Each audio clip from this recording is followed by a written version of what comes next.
We start on page 85, and this I do know from having read it last time around. This is quite a solemn chapter. Goes very deep into some of the ailments of the general Malay of the African community in America and in the wider world as well. So the first section is called Consciousness and Power, and let's get into this. Page 85. Quote. The state of being conscious and states of consciousness are inextricably related, but not synonymous. In other words, being conscious and having certain states of consciousness are not the same thing. The state of being conscious refers to the attainment and maintenance of a level of physiological and psychological arousal or alertness which permits the conscious being to be aware of, to remember, to recall both past and contemporary internal and external events, to willfully and selectively attend to some stimuli rather than others, to deliberately choose and execute an action in response to the environmental and personal goals. The state of being conscious essentially refers to a state of wakefulness or knowingness, wokeness perhaps. How the conscious being actually behaves, for what express reasons, and to what end reflect its state of consciousness. Shout out to you, English Girl 234. Blessings, peace and blessings to you. Looking forward to this discussion as well, and looking forward to your insights and thoughts as well. So we're defining consciousness. What is consciousness? We've just defined what consciousness is. Now we're talking about states of consciousness, i.e. the way in which we use our ability to be conscious. And we continue, page 85. Consciousness refers to a state of mind which includes varying degrees of awareness and which, depending on its particular organization and condition, both facilitates and sets limits on the ability of the individual to engage in various types of mental and behavioral activities. For example, wakefulness is a state of consciousness which facilitates certain types and forms of self-determined mental and physical behavior not possible during sleep as a state of consciousness, or vice versa, page 86. Each level of consciousness makes the achievement of some goals possible while inhibiting the achievement of others. It includes consciousness as a holistic mental or psychological state, simultaneously enables and disenables, allows and disallows the individual to achieve certain ends. What type of power, how much power it exhibits depends on its level, organizational and functional state. Shout out to you, C. Celestine. I believe that's how we pronounce it. C. Celestine. Peace and blessings. Welcome aboard.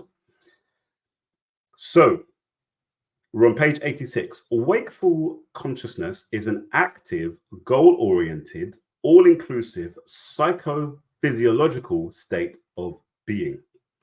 It includes the operational influence of conscious and unconscious processes, as well as the behavioral repertoire and possibilities which can influence the mental and physical behavior of the conscious individual. It encompasses and is largely characterized by the fairly consistent ways the individual tends to perceive, interpret, respond to, and behave toward stimuli based on past and current experience, prior conditioning, perceived knowledge, values, and intentions. So it's a pattern of behavior he's talking about here. This consciousness is kind of almost predictable, you know, the predictable ways that we're going to react to the environment around us, react to stimuli, react to events and so forth, because the way that we do that is based on past and present patterns, if you like. And so it says here, based on past and current experience, prior conditioning, perceived knowledge, values, and intentions. Those are all the things which go into how we will interact with the environment, how we will behave, basically. These factors interact and coalesce to organize consciousness as an attitude, i.e., as a general and ongoing predisposition to behave in certain ways based on operationally available information, experience, abilities, skills, needs, values, and expectations on a characteristic worldview and perception of the self.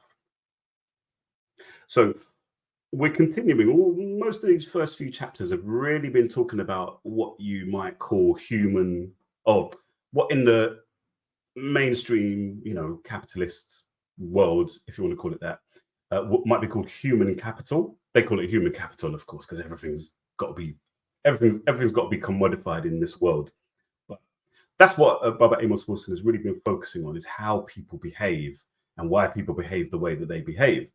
And he's really going to quite great lengths to get us to think consciously about how we behave and why we behave the way that we behave. And this is brilliant, because one of the things that keeps coming back to me whenever I'm around family — I was at a family gathering yesterday, shout out to all my family. My dad watches my live streams fairly often. My brother watches them fairly often. So, that's all good. One of the things that I often think about with regard to family is that our behavior toward one another is often not conscious, or we don't step back, we don't step out of the actual behavior and think about why we are behaving in this way, and think about what are the principles, what are the values that are underlying the things we say to each other, what are the values that are underlying the way that we behave with each other, what are the values that underline, if any, do we have any, and if so, what are they that underpin everything that we do toward each other. There's too much autopilot. There's too much, in my opinion, people behaving as individuals, doing what we want to do, or what we need to do, or what we've learned, behaving the way we've learned to behave in order to just get by in this world. And that is sometimes has very little, is hardly constrained or hardly influenced at all by what other people, whether it be family and friends, think or feel, or what our culture, has led us to do, and so forth. We're too individualistic, basically, is my point. And Baba Amos Wilson is really going to great lengths to get us out of that, like he did in the last chapter when he critiqued the idea of individualism, pointing out that those people who push individualism in the West by no means used individualism in getting themselves to where they got to. They came together, they worked together, they coordinated, they imposed behaviors on themselves, and they prohibited behaviors and this, that, and the other. They all worked together, but then they want to trick us into thinking that it's all about individualism when it's not. So back to page 86. Thank you, Sia Celestine said, thank you for having this reading and discussion, Comrade Eli. My pleasure, and ndugu wangu, kakangu, my very pleasure. So page 86 again. To possess consciousness is to be, wow, let me read this properly.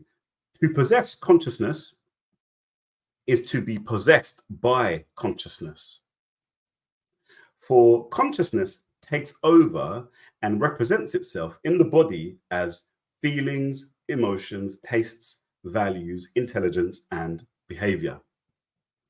When relatively stable or consistent, habitual dispositions and tendencies which dynamically structure and are reciprocally structured by consciousness incline the individual or group to act or react in certain fairly predictable ways. Yeah.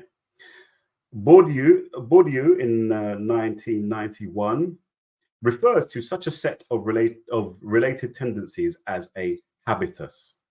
The related tendencies which characterize an individual's consciousness conjoin to generate practices, perceptions, and attitudes which may appear to the individual and others to be natural, cultural, or compulsive in nature,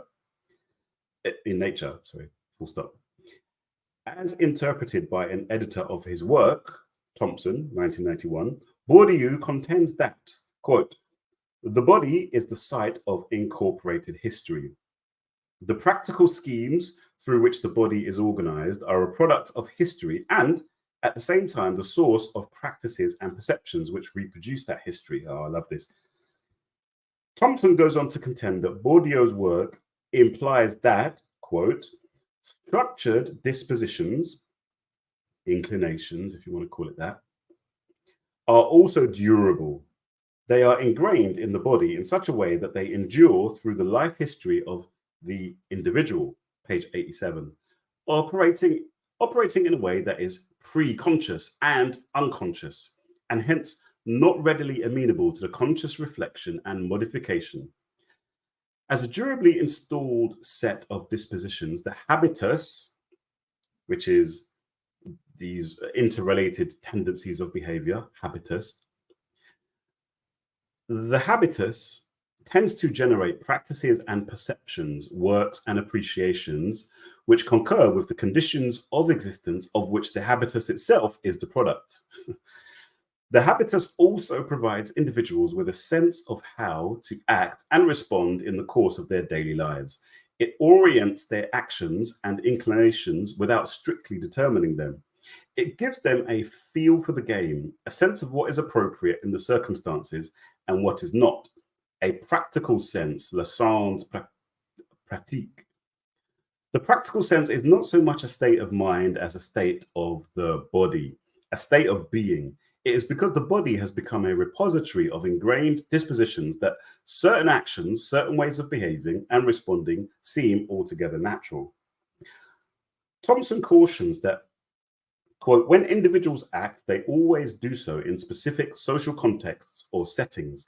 Hence, particular practices or perceptions should be seen not as the product of the habitus as such, but as the product of relation between the habitus on the one hand and the specific social contexts or fields within which individuals act on the other, unquote. So the thing that's just jumping out at me there is what he's saying there about the body. The body is the site. So we talked about this last week, and I did a short video. I clipped a little bit of this last week. That these bodies that we have are the site of this enculturation. It's all in the body. There's nowhere else that these expected norms and all this sort of things exist really, except in the body. Here we go. So shout out because Kaisorian Empire. I'm good, my brother. Nice to have you on board. Peace. Thank you for flying through. I know you're a busy young man as well, so I appreciate you dropping in, brother. And so, interesting question. Lao Tzu said, do you think that there is a relationship between the habitus and the asili of marimba ani? Yeah, I mean, so this habitus is talking about the ways of behaving, the expected, the cultures.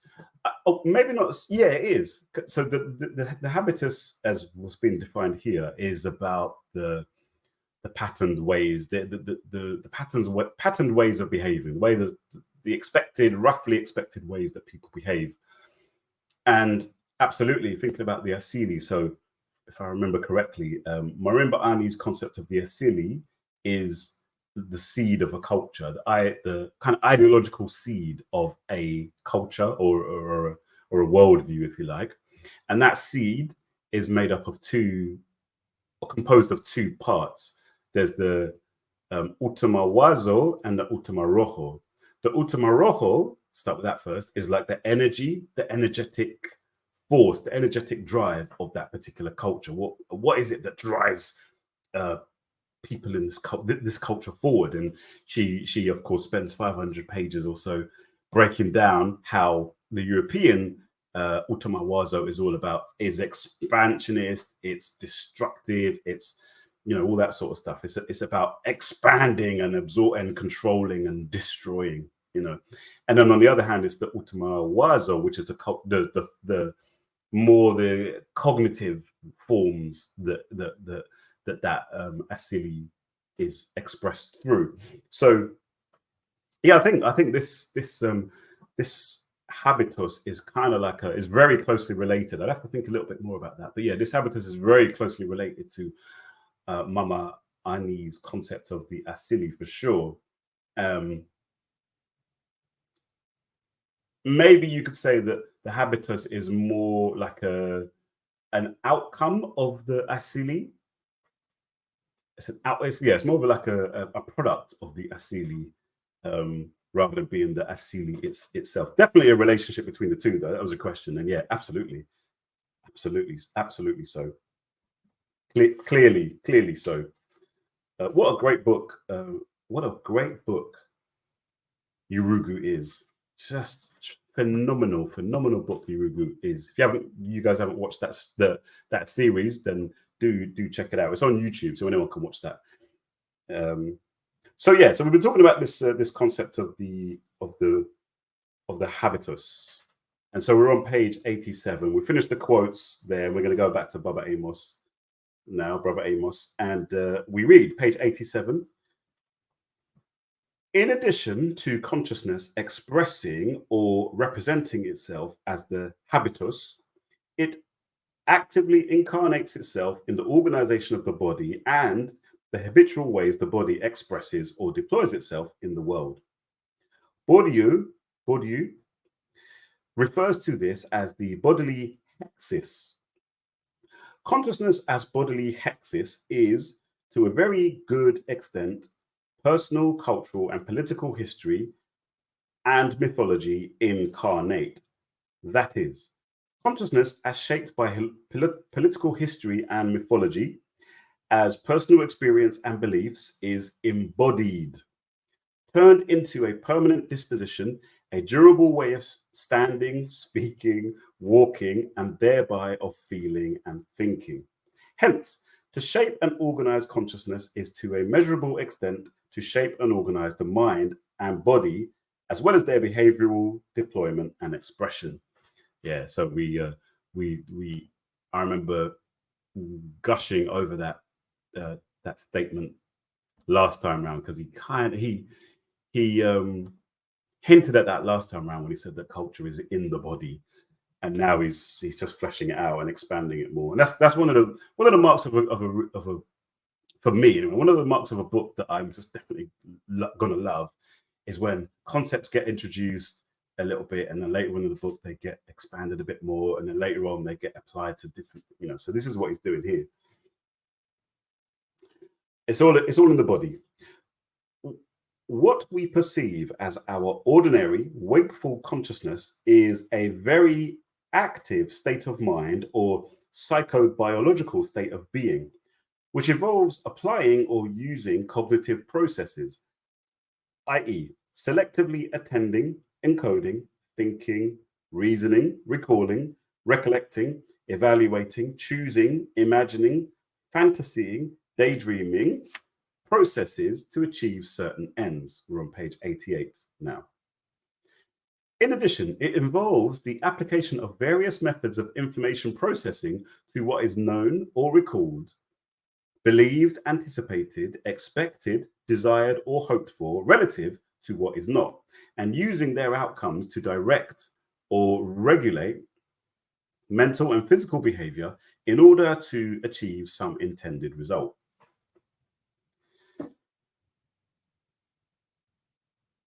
Yeah, let's keep going. This is interesting, because this is making me think of, I've been thinking a lot recently about health and nutrition and that kind of area. And I love the fact that Baba Amos Wilson has brought, he's talking about embodiment here, basically. I think that's the academic term for this sort of idea of embodiment, which is that culture and politics and economics and all that sort of stuff is in the body. It's encoded in the body, and it's expressed in the body, and thus actually, well, I'll say it now. So I've been thinking a lot about health and nutrition. I've been thinking a lot, for example, about how the foods that we eat and the environment that we are in. So food is a part of the environment that we live in. It's not a separate thing. Food is part of it. Is part of the environment, just as the the physical built environment is part of the environment, just as the ecology is part of the environment. The social, political, economic system is all part of the environment. And all of these things actually have an impact on our, I point to my head, but all of these things have an impact on our ability to do all of this stuff that Baba Amos is talking about. They shape the ways in which we can process information, the way that we can reason, the way that we can weigh up things, the way that we do relate to the environment and so forth. And I think I hinted at this last week as well, the fact that say you're looking at something like certain mineral deficiencies that exist in various parts of the world, and if you've got, you know, if you've got a global neoliberal system which has gutted healthcare systems around the world, in this global south in particular, and trying to do it in the north as well, gutted healthcare systems, prevented states, prevented people from pooling their resources to make sure that there are healthcare systems that will enable people to get proper nutrition when they're young, then you've got billions, probably billions of people who are severely limited in their abilities, cognitive abilities, if we just focus on that, because of the political and economic systems that we have. So there's a lot of people who can't spend a long time focusing on a particular topic for very long because nutritional deficits when they were a child have left them with stunted abilities later on in life. So yeah, I just wanted to get that one out there. So yeah, sorry, page 88. The states of consciousness which typify a given individual, his ranges of awareness and organizational character are structured, defined, energized, and purposefully, I suppose that's supposed to be, directed by sets of values, needs, desires, modes of cognition, not thinking, self-perceptions, self-concepts, perceptions, desires, perceptions of others, knowledge, skills, beliefs, emotional tendencies, past experiences, interests, ignorances, and expectations that the individual habitually uses to guide his behavior. States of consciousness, particularly wakeful consciousnesses, are generally organized under the influence of the individual's predominant intentionality or sense of purpose. Of course, this does not negate the fact that the individual's intentionality or sense of purpose is also reciprocally determined by the state and nature of his personal consciousness. That this is the case highlights the interesting fact that human beings are self-conscious and have the capacity to know or be aware of the fact that they are aware or conscious. This self-reflective consciousness enables the person to review aspects of his own experience and experiencing to know that he knows or that he is ignorant. Therefore, through self-reflective knowledge or awareness, individual consciousness can motivate its own transformation, can, through positive and negative feedback based on both internal and external sources, regulate and modulate its own state of being.